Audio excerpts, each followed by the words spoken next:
Hi, I'm Callan, here with my brother, Cal, and you're watching Eating W's. eat the W.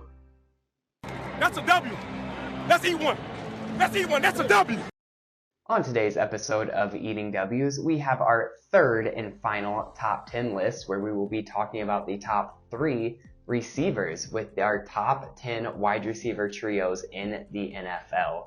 Now, Callan's going to be taking it first once again, but right before that, we have one little bit of news, a crazy bit of news. New England Patriots cornerback Jack Jones is arrested in a Boston airport for trying to board a plane with 2 loaded handguns in his luggage.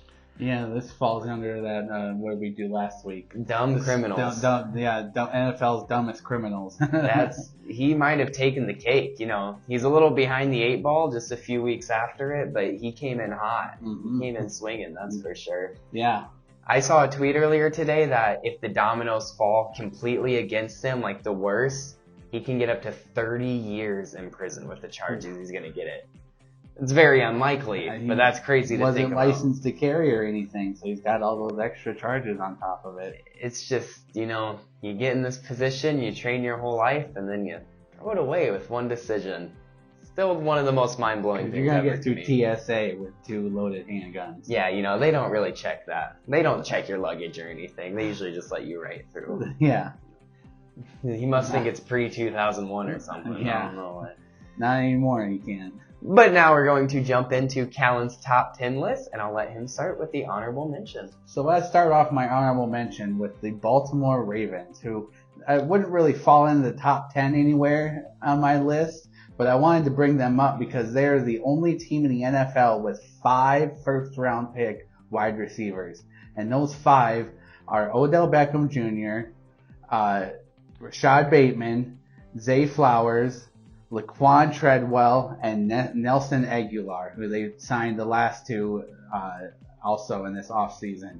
And that's just pretty wild to have 5 first-round talents on your roster at wide receiver. And it's a lot of speed and veteran presence, too. Yeah, that's certainly crazy, but I mean, as a Vikings fan, having Laquan Treadwell on there, he should count as -1. They should only be able to say they have 3 first-rounders because him being on there. But nevertheless, that actually is really cool. It'll be interesting to see if now that they have some true receiver talent for the first time in quite a while, actually, if they'll kind of slip away from the run a little bit and let Lamar Jackson try to show his arm off a little more, or if they still stick to that crazy run-heavy offense. Yeah, it'll be interesting to see. And then at number 10, I got the Tampa Bay Buccaneers of Mike Evans, Chris Godwin, and Russell Gage. And I think this is a very solid top 3. I think they used to be higher on this list with Brady at quarterback, but now with Baker Mayfield, it makes them fall a little bit. And there's a lack of depth there, too, behind the top 3. Now that Scotty Miller left for Atlanta, they don't have much depth behind that top 3, and they lost their top 2 tight ends also this year, or this offseason. So it'll be interesting to see how they bounce back. If they stay healthy, they're definitely top heavy, but if they are able to stay healthy, they can really put on a show. Yeah, it's ironic that their top 3 wide receivers are the exact same as last year, because they got to be about the only part of that offense that's the exact same as last year. But these are some really good guys, but like Callan said, their stock kind of dropped with the offense crumbling around them, to say the least, just people leaving left and right. Mike Evans and Chris Godwin are still a really good duo, just questionable as a whole as an offense. Yeah. And moving on, at number 9, I got the Seattle Seahawks of DK Metcalf, Tyler Lockett, and Jackson Smith-Njigba. And this was an outstanding duo who obtained the top rookie wide receiver in this year's draft in Jackson Smith-Njigba to form a very powerful trio. And it'll be interesting to see how high these guys could jump. They could be in one of the top trios in the NFL by the end of the season. But I think to start right now with just the inexperience of the rookie, they fall in a little bit under the top 5. I think this will certainly make their way up to a top upper echelon wide receiver trio in the NFL. What an awesome situation for Jackson Smith-Njigba to go into with a quarterback that has experience like Geno Smith and 2 studs at wide receiver ahead of him. And at number 8, I got the Los Angeles Chargers with Keenan Allen, Mike Williams, and Quentin Johnson. And they added a third big-bodied wide receiver to this duo of already big-bodied wide receivers, which just goes to show that this team really has a type that they like in their wide receivers. And it's definitely those big-bodied guys who can get up there and fight for the ball. Yeah, and it's ironic with the Chargers here because they certainly have a type because they actually go 4 wide receivers deep with Josh Palmer out of Tennessee, who they got in 2021. That's true. Guy who I really like, and he's that exact same archetype. I mean, he's just a big body playmaker wide receiver. I don't think that's a good thing necessarily, putting all of your eggs in one basket like that, especially when you have a guy like Justin Herbert with a cannon as an arm. But nonetheless, that's still a lot of talent there, and Definitely. they have a type, so you might as well stick with it. Yeah, they know what they like. And moving on, at number 7, I got the Las Vegas Raiders with Devontae Adams, Jacoby Myers, and Hunter Renfrow. And this offseason, they acquired Jacoby Myers to help form a real trio after the Devontae and Renfrow duo didn't work out so well last year. And I think that this trio could be higher, but it all depends on quarterback Jimmy Garoppolo, on how he performs this year. Yeah, this, like Callan just said, is all on the shoulders of Jimmy G. It really is. I think that we'll see a kind of boost from Hunter Renfrow, especially considering he had a down year last year. Because Jimmy G does kind of like those gadgety slot guys like that. Mm-hmm. And then it's going to be interesting to see how Jacoby Myers plays in, because they kind of complement each other well, Myers and Adams, because Adams has huge games and then he's kind of quiet for a game or two. And Jacoby Myers is just so consistent, not having any crazy 200-yard games, but consistently putting up 80, 100 yards. Mm-hmm. I think that Devontae and Myers will have a huge year this year. Yep. And moving on, at number 6, I got the Dallas Cowboys with CeeDee Lamb, Brandon Cooks, and Michael Gallup. And this is one of the fastest trios of wide receivers in the NFL. It'll be interesting to see what kind of records they're able to put up with how much this team is going to pass the ball. Now that Mike McCarthy is calling plays for the Dallas Cowboys again, which he hasn't done since he coached the Packers. So it'll be interesting to see how his play calling really affects this trio and how their stats line up at the end of this year. They pick up a solid veteran like Brandon Cooks and have Tony Pollard in the backfield. I don't know if they're going to run the ball once. There's a small chance they pass 1,000 times this year. Mm-hmm. Who knows? But yeah, this is a really solid group of guys. Michael Gallup is a little inconsistent, but he can definitely fill in at that wide receiver 3 well. Yeah, definitely. And I think they'll break some records this year. I don't think they'll run the ball very much either. And moving on to number 5, I got the Denver Broncos with Cortland Sutton, Jerry Jeudy, and Tim Patrick. And when these guys are fully healthy, they form one of the top trios in the NFL. It's a very polarizing offense that has led to disappointing results to both of the wide receivers that were healthy last year. But I think that once they're all 3 healthy and they're all on the same page, this offense could really take off with Sean Payton now calling the plays down in Denver. Yeah, it was a big disappointment last year, but I think that was a very large part due to Nathaniel Hackett and the way he ran that offense. I just don't see a guy, a hard worker like Russell Wilson, being that bad 2 years in a row. And I think that these wide receivers are really going to benefit from that jump up. Mm-hmm. And at number 4, I got the Pittsburgh Steelers with Deontay Johnson, George Pickens, and Allen Robinson. And they pick up a very good wide receiver 3 in Allen Robinson in the offseason this year to form one of the top trios, I believe, in the NFL.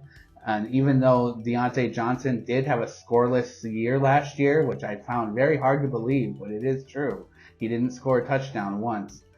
He still put up very good stats and is a very reliable wide receiver too. And I believe that George Pickens will eventually rise as the wide receiver 1 in Pittsburgh this year.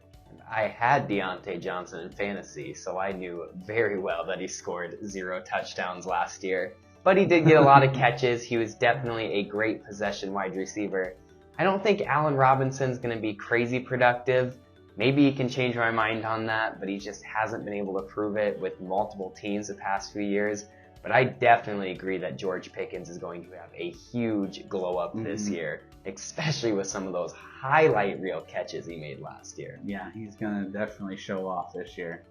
And at number 3, I got a surprise with the Jacksonville Jaguars with Calvin Ridley, Christian Kirk, and Zay Jones. And this is one of the biggest turnarounds in recent years in the NFL with the Jacksonville Jaguars, and not only with their offense, but their trio of wide receivers, where they now receive a number 1 wide receiver in Calvin Ridley, who, even though hasn't played a full season since the 2020 season, he still put up over 1,000 yards in that 2020 season with multiple touchdowns.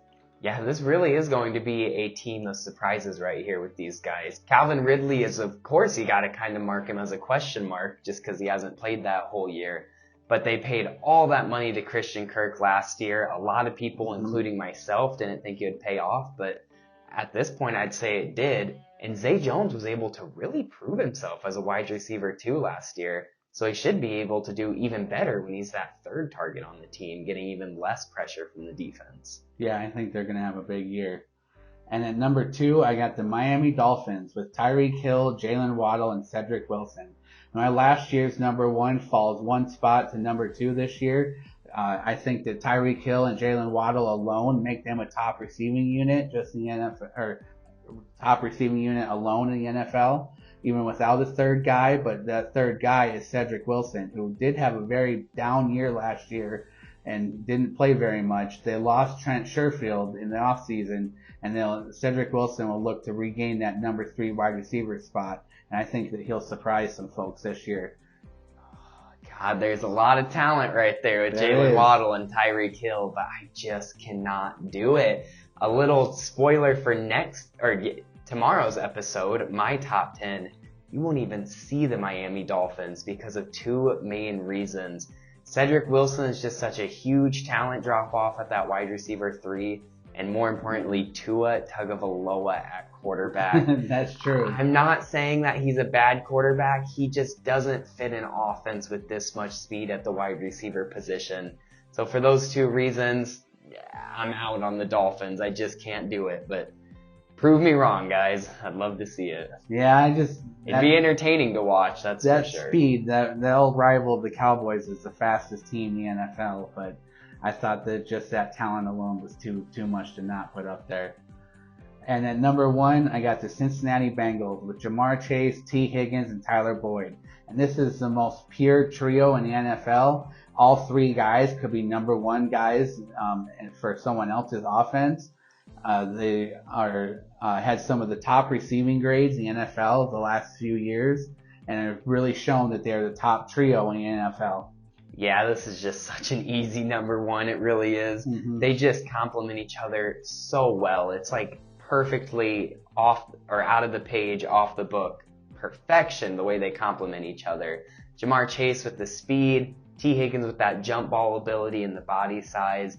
Tyler Boyd's just that shifty, reliable slot guy as a veteran.